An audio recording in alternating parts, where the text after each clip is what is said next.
O Grande Conflito. Capítulo 34. Oferece o Espiritismo alguma esperança? O ministério dos anjos, conforme é apresentado nas Escrituras Sagradas, é uma verdade deveras confortadora e preciosa a todo seguidor de Cristo. Mas o ensino bíblico acerca deste ponto tem sido obscurecido e pervertido pelos erros da teologia popular. A doutrina da imortalidade natural, a princípio tomada emprestada à filosofia pagã e incorporada à fé cristã durante as trevas da grande apostasia, tem suplantado a verdade tão claramente ensinada nas Escrituras de que os mortos não sabem coisa nenhuma. Multidões têm chegado a crer que os espíritos dos mortos é que são os espíritos ministradores enviados para servir a favor daqueles que hão de herdar a salvação. E isto apesar do testemunho das Escrituras quanto à existência dos anjos celestiais e sua relação com a história do homem antes da morte de qualquer ser humano. A doutrina da consciência do homem na morte, especialmente a crença de que os espíritos dos mortos voltam para ministrar aos vivos, abriu caminho para o moderno espiritismo. Se os mortos são admitidos à presença de Deus e dos santos anjos, e se são favorecidos com conhecimentos que superam em muito o que antes possuíam, por que não voltariam eles à terra para iluminar e instruir os vivos? Se, conforme é ensinado pelos teólogos populares, os espíritos dos mortos estão a pairar sobre seus amigos na terra, por que não lhes seria permitido comunicar-se com eles, a fim de os advertir contra o mal ou consolá-los na tristeza? Como podem os que creem no estado consciente dos mortos rejeitar o que lhes vem como luz divina transmitida por espíritos glorificados? Eis aí um meio de comunicação considerado sagrado e de que Satanás se vale para realizar seus propósitos. Os anjos decaídos que executam suas ordens aparecem como mensageiros do mundo dos espíritos. Ao mesmo tempo em que professam trazer os vivos em comunicação com os mortos, o príncipe do mal sobre eles exerce sua influência fascinante.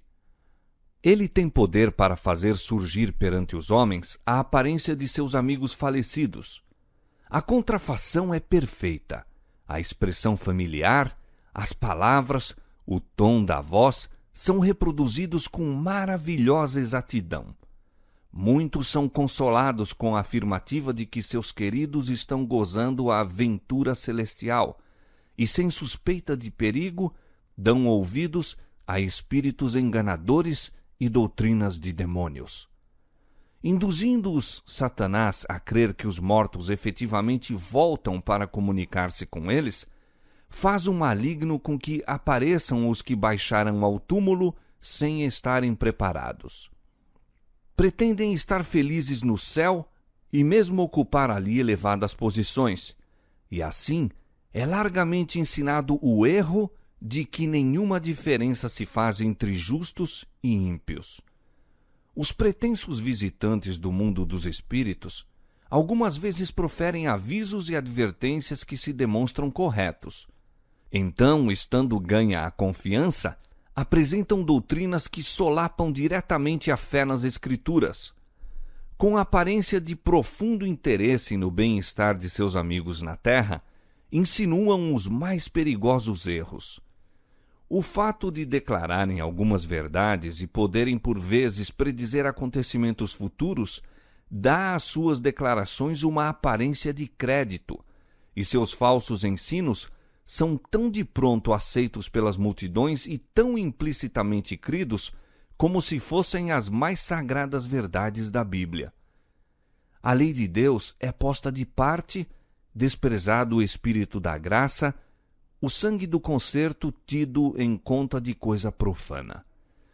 Os espíritos negam a divindade de Cristo, colocando o próprio Criador no mesmo nível em que estão. Assim, sob novo disfarce, o grande rebelde ainda prossegue com a luta contra Deus, luta iniciada no céu e durante quase 6.000 anos continuada na terra.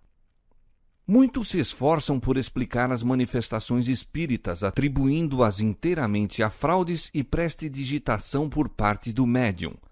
Mas, conquanto seja verdade que os resultados da trapaça tenham muitas vezes sido apresentados como manifestações genuínas, tem havido também assinaladas exibições de poder sobrenatural. As pancadas misteriosas com que o espiritismo moderno se iniciou não foram resultado de trapaça ou artifício humano, mas obra direta dos anjos maus, que assim introduziam um engano dos mais eficazes para a destruição das almas. Muitos serão enredados pela crença de que o espiritismo seja meramente impostura humana, quando postos em face de manifestações que não podem senão considerar como sobrenaturais, serão enganados e levados a aceitá-las como o grande poder de Deus. Estas pessoas não tomam em consideração o testemunho das Escrituras relativo às maravilhas operadas por Satanás e seus agentes. Foi por auxílio satânico que os magos de Faraó puderam contrafazer a obra de Deus. Paulo testifica que antes do segundo advento de Cristo haverá manifestações semelhantes do poder satânico. A vinda do Senhor deve ser precedida da operação de Satanás com todo o poder e sinais e prodígios de mentira e com todo o engano da injustiça.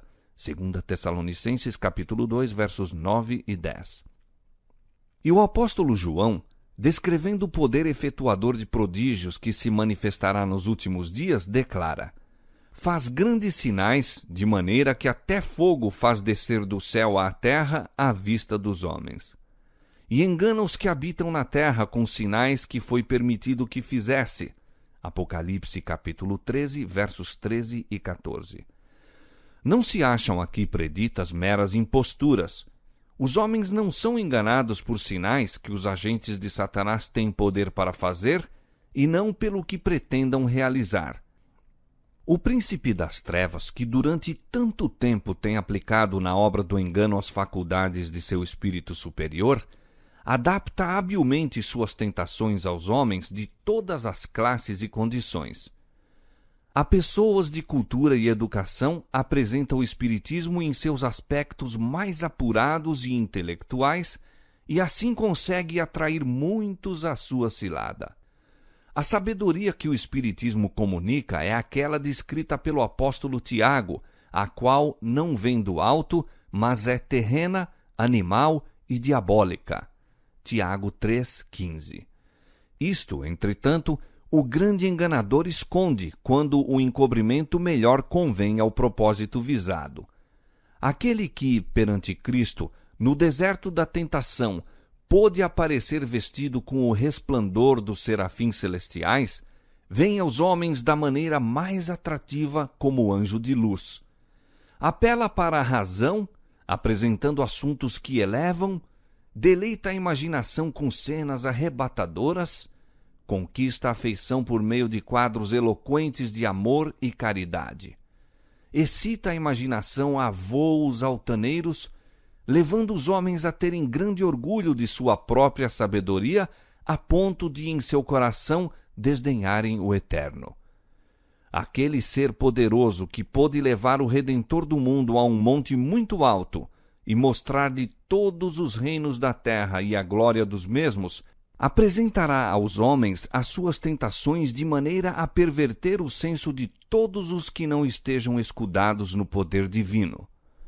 Como a Eva no Éden, Satanás hoje seduz os homens pela lisonja, despertando-lhes o desejo de obter conhecimento proibido, tornando-os ambiciosos de exaltação própria.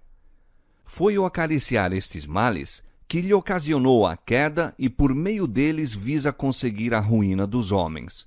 Sereis como Deus, declara ele, sabendo o bem e o mal. Gênesis 3:5. O Espiritismo ensina que o homem é criatura suscetível de progresso, que é seu destino progredir desde o nascimento até a eternidade em direção à divindade. E ainda, cada espírito julgará a si mesmo e não a outro. O juízo será correto porque é o juízo de si mesmo. O tribunal está dentro de vós. Disse um ensinador espírita ao despertar-se nele a consciência espiritual. Meus semelhantes foram todos eles semideuses não caídos. E outro declara: todo ser justo e perfeito é Cristo. Assim, em lugar da justiça e perfeição do Deus infinito, verdadeiro objeto de adoração, em lugar da justiça perfeita de sua lei, a verdadeira norma da perfeição humana, pôs Satanás a natureza pecaminosa, falível do próprio homem, como único objeto de adoração, a única regra para o juízo ou norma de caráter. Isto é progresso, não para cima, mas para baixo. É lei tanto da natureza intelectual como da espiritual que pela contemplação nos transformamos. O espírito gradualmente se adapta aos assuntos com os quais lhe é permitido ocupar-se. Identifica-se com aquilo que está acostumado a amar e reverenciar. Jamais se levantará o homem acima de sua norma de pureza, de bondade ou de verdade. Se o eu é o seu mais alto ideal, nunca atingirá ele qualquer coisa mais elevada. Antes, cairá constantemente. A graça de Deus unicamente tem poder para soerguer o homem. Abandonado a si mesmo, seu caminho inevitavelmente será em direção descendente. Ao que condescende consigo mesmo, ao amante de prazeres, ao sensual, apresenta-se o espiritismo sob disfarce menos sutil do que aos mais educados e intelectuais. Em suas formas mais grosseiras, encontram aqueles o que está em harmonia com as suas inclinações. Satanás estuda todo o indício da fragilidade da natureza humana, nota os pecados que cada indivíduo é inclinado a cometer e então cuida em que não faltem oportunidades para satisfazer a tendência para o mal. Tenta os homens ao excesso naquilo que em si mesmo é lícito, fazendo-os pela intemperança enfraquecer as faculdades físicas, mentais e morais. Tem destruído e está a destruir milhares por meio da satisfação das paixões, embrutecendo assim toda a natureza do homem. E, para completar a sua obra, declara por meio dos espíritos que o verdadeiro conhecimento coloca o homem acima de toda a lei, que tudo está certo, que Deus não condena e que todos os pecados que se cometem são inocentes. Sendo o povo assim levado a crer que o desejo é a mais elevada lei, que a liberdade é a libertinagem e que o homem é apenas responsável a si mesmo, quem poderá maravilhar-se de que a corrupção e a depravação proliferem por toda a parte? Multidões aceitam avidamente os ensinos que as deixam em liberdade para obedecer aos impulsos do coração carnal. As rédeas do domínio próprio são dirigidas pela concupiscência, as faculdades do espírito e da alma são submetidas às inclinações animais e Satanás exultantemente, para a sua rede, arrasta milhares que professam ser seguidores de Cristo. Mas ninguém deve enganar-se pelas mentirosas pretensões do espiritismo. Deus deu ao mundo luz suficiente para habilitá-lo a descobrir a cilada. Conforme já se mostrou, a teoria que constitui o fundamento mesmo do espiritismo está em contradição com as mais terminantes declarações das Escrituras. A Bíblia declara que os mortos não sabem coisa nenhuma, que seus pensamentos pereceram, que não têm parte em nada que se faz debaixo do sol. Nada sabem das alegrias ou tristezas dos que lhes eram os mais caros na terra. Demais, Deus proibiu expressamente toda a pretensa comunicação com os espíritos dos mortos. Nos dias dos hebreus, havia uma classe de pessoas que pretendiam, como o fazem os espíritas hoje, entreter comunicação com os mortos. Mas esses espíritos familiares, como eram chamados os visitantes de outros mundos, declara a Bíblia serem espíritos de demônios. Compare Números capítulo 25, versos 1 a 3, Salmo 106, verso 28, 1 Coríntios capítulo 10, verso 20 e Apocalipse capítulo 16, verso 14.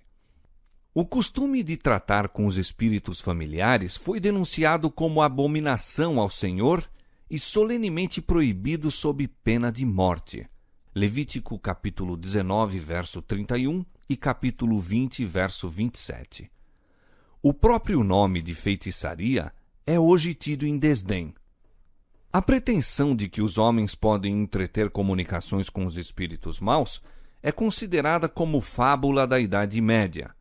O Espiritismo, porém, que conta centenas de milhares e, na verdade, milhões de adeptos, que teve ingresso nos centros científicos, invadiu igrejas e alcançou favor nas corporações legislativas e mesmo nas cortes reais.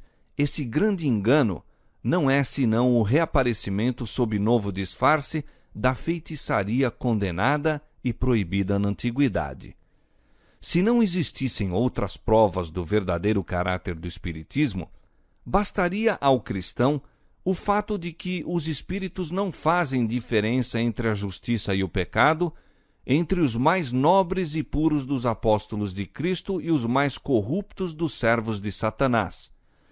Representando os mais vis dos homens como se estivessem no céu, altamente exaltados, diz Satanás ao mundo: não importa quão ímpios sejais, não importa que creiais ou não em Deus e na Bíblia, vivei como vos agradar, o céu será o vosso destino. Os ensinadores espíritas virtualmente declaram: qualquer que faz o mal passa por bom aos olhos do Senhor, e desses é que ele se agrada. Ou onde está o Deus do juízo? Malaquias capítulo 2, 17. Diz a palavra de Deus: ai dos que ao mal chamam bem e ao bem mal, que fazem da escuridade luz e da luz escuridade. Isaías capítulo 5, verso 20. Os apóstolos, conforme os personificam esses espíritos de mentira, são apresentados contradizendo o que escreveram sob a inspiração do Espírito Santo quando estavam na terra. Negam a origem divina da Escritura Sagrada, estando assim a demolir o fundamento da esperança cristã e a extinguir a luz que revela o caminho do céu. Satanás está fazendo o mundo crer que a Escritura Sagrada é mera ficção, ou ao menos um livro apropriado às eras primitivas, devendo hoje ser considerado com menosprezo ou rejeitado como obsoleto. E para substituir a palavra de Deus, exibe as manifestações espíritas. É este um meio inteiramente sob seu domínio. Mediante ele é-lhe possível fazer o mundo acreditar o que lhe aprouver. O livro que deve julgar a ele e a seus seguidores lança-o à obscuridade, precisamente o que lhe convém. O Salvador do mundo, ele o representa como sendo nada mais que homem comum. E assim como a guarda romana, que vigiou o túmulo de Jesus, espalhou a notícia mentirosa que os sacerdotes e anciãos lhes puseram na boca para negar sua ressurreição, os que creem em manifestações espíritas procuram fazer parecer que nada há de miraculoso nas circunstâncias da vida de nosso Salvador. Depois de procurar desta maneira por Jesus à sombra, chama atenção para os seus próprios milagres, declarando que estes excedem em muito as obras de Cristo.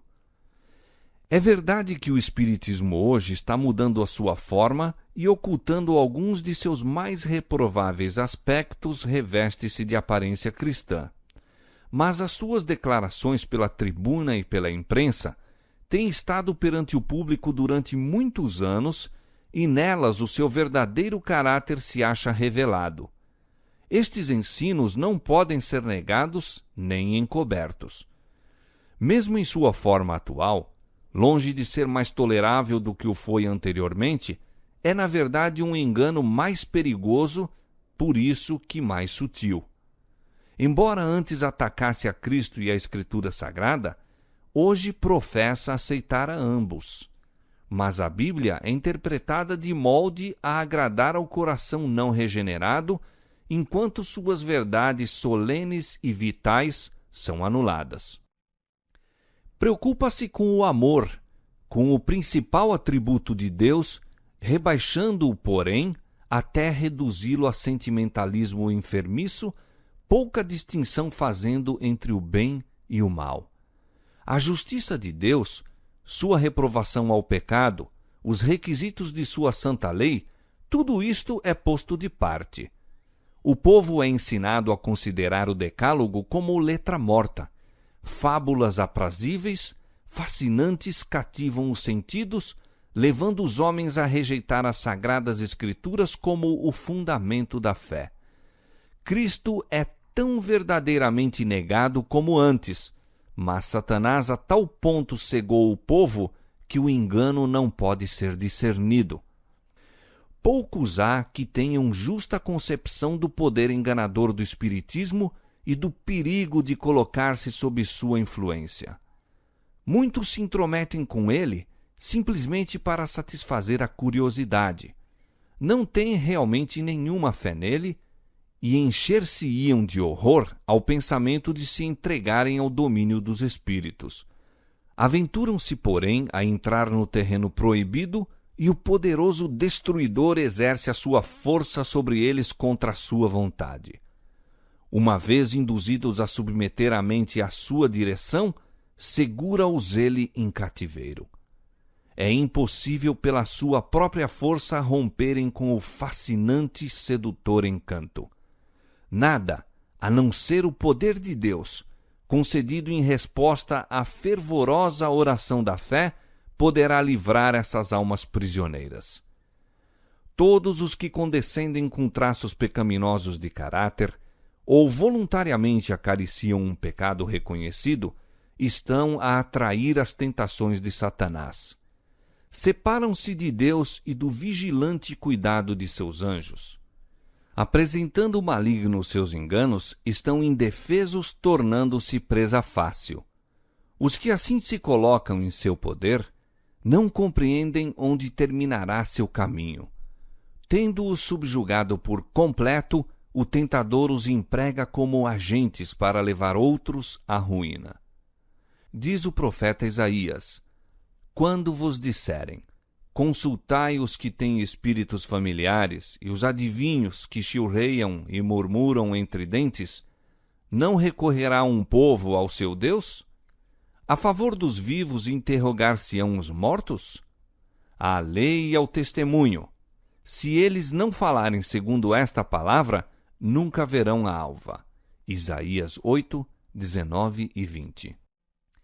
Se os homens tivessem estado dispostos a receber a verdade tão claramente apresentada nas Escrituras, concernente à natureza do homem e ao estado dos mortos, veriam nas pretensões e manifestações do Espiritismo a operação de Satanás com poder, sinais e prodígios de mentira.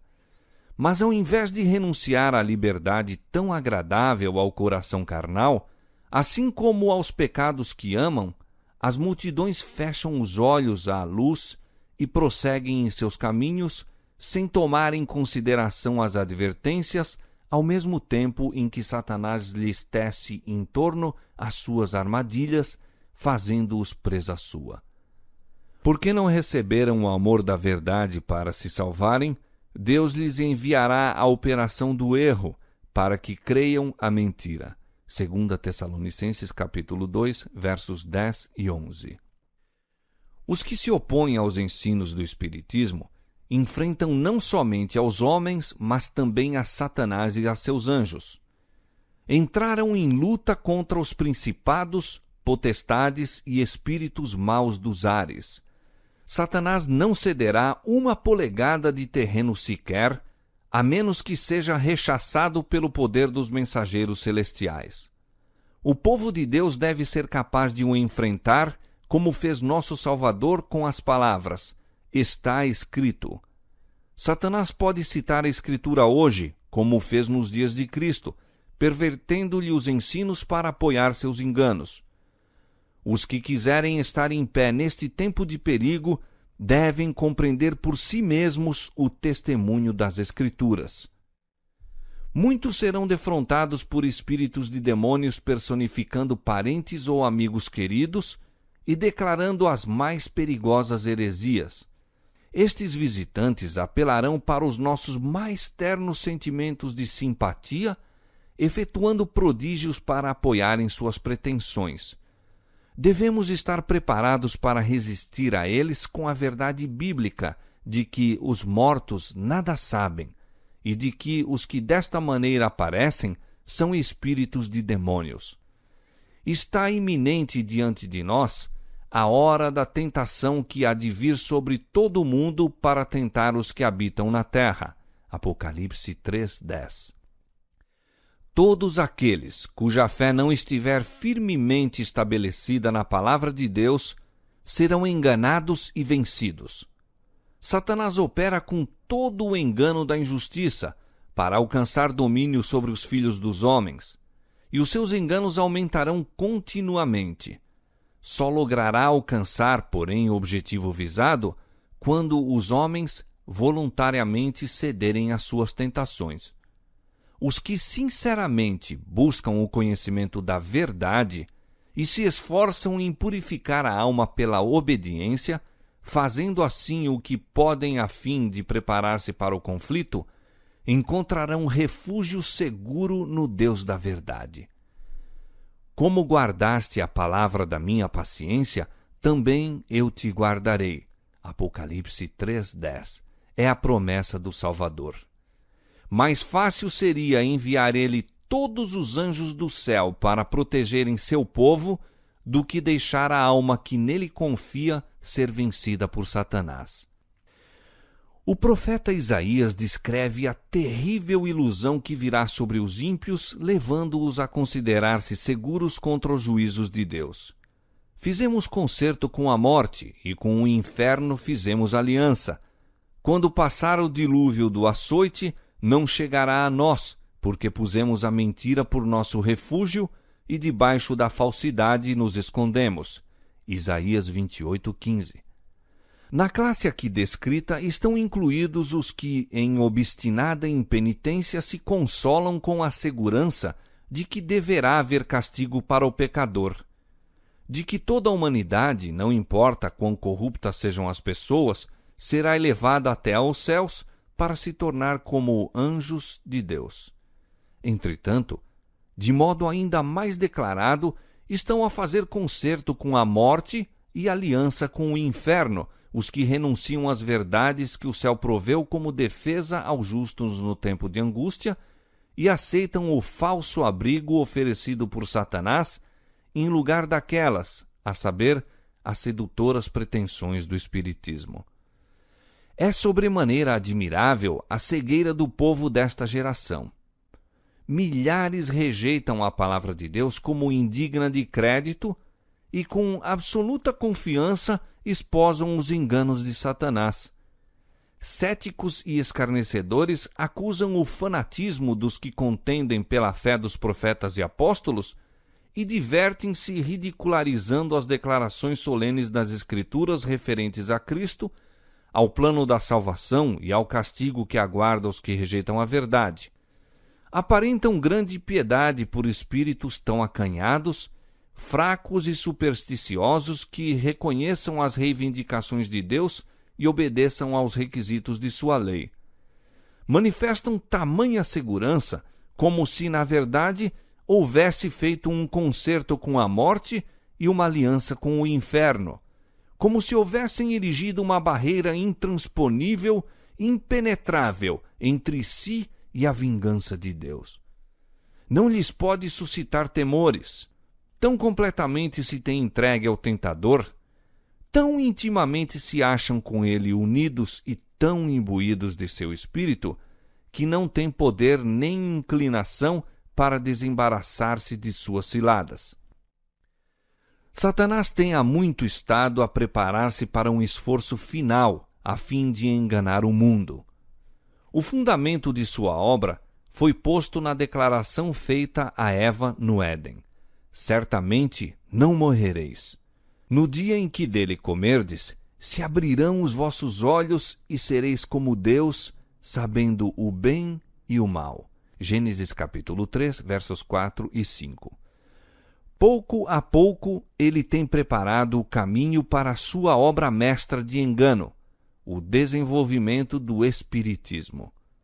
Até agora, não logrou realizar completamente seus desígnios, mas estes serão atingidos no fim dos últimos tempos.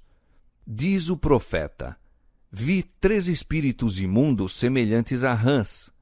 São espíritos de demônios que fazem prodígios, os quais vão ao encontro dos reis de todo o mundo para os congregar para a batalha naquele grande dia do Deus Todo-Poderoso.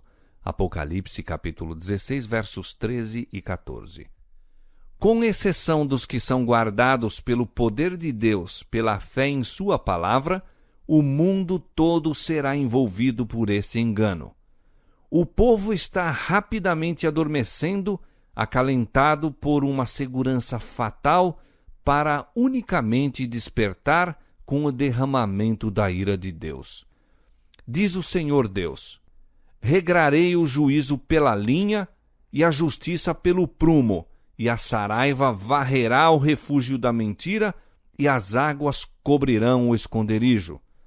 E o vosso concerto com a morte se anulará, e a vossa aliança com o inferno não subsistirá. E quando o dilúvio do açoite passar, então sereis oprimidos por ele. Isaías capítulo 28, versos 17 e 18.